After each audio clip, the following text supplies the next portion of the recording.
Nama saya Gawati Siombing, saya kelas AB 5D Politeknik Negeri Medan. Nah, di sini saya akan menjelaskan tentang apa itu pemasaran sosial.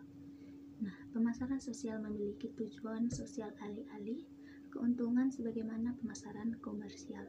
Itu mengintegrasikan konsep pemasaran untuk mendorong perubahan perilaku dan memanfaatkan kesejahteraan masyarakat dalam jangka panjang. Tujuan semacam itu berbeda dengan pemasaran komersial, di mana upaya mengubah perilaku masyarakat untuk kepentingan pasar dan keuntungan bisnis. Nah, meningkatnya permasalahan sosial dan lingkungan mendorong orang lebih peduli terhadap keberlangsungan kita di masa depan. Pemasaran komersial seringkali lebih mementingkan aspek keuntungan bisnis dan kepuasan konsumen, dan itu seringkali mengabaikan dampak negatif terhadap lingkungan atau sosial. Pemasaran sosial telah digunakan untuk mengatasi masalah-masalah lingkungan seperti kehutanan yang berkelanjutan, mengurangi konsumsi air, menghilangkan polusi sumber air non-point, mengurangi limpahan pupuk, dan mengurangi pemalasan mobil.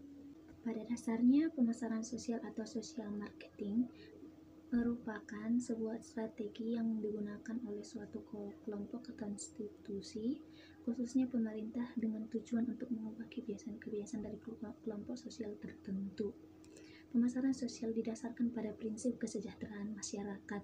Pemasaran sosial menekankan bahwa perusahaan harus membuat keputusan pemasaran yang strategis dengan mengingat keinginan konsumen, kebutuhan organisasi, dan yang terpenting kepentingan jangka waktu yang panjang dalam masyarakat. Pemasaran sosial membimbing kegiatan dari suatu usaha untuk memuaskan kebutuhan pelanggan, namun tetap menjunjung tinggi kesejahteraan di tengah-tengah masyarakat. Pengetahuan ini digunakan secara luas untuk menarik para pelanggan. Marketing itu sendiri didasari oleh teori perilaku konsumen yang tidak lepas dari ilmu sosial. Nah, konsep pemasaran sosial telah mengarah pada peningkatan kesejahteraan sosial oleh setiap perusahaan. Nampaknya terbukti pada produk dan layanan yang dihasilkan oleh setiap perusahaan. Tujuannya adalah untuk memastikan kepuasan pelanggan yang memadai, di samping meningkatkan standar hidup konsumen. Pendekatan itu benar-benar membuahkan hasil yang banyak. Perusahaan konsumen sekarang dapat menikmati layanan yang ditawarkan oleh perusahaan. Sebagai gantinya, hal itu telah menyebabkan peningkatan etika yang signifikan di dunia bisnis.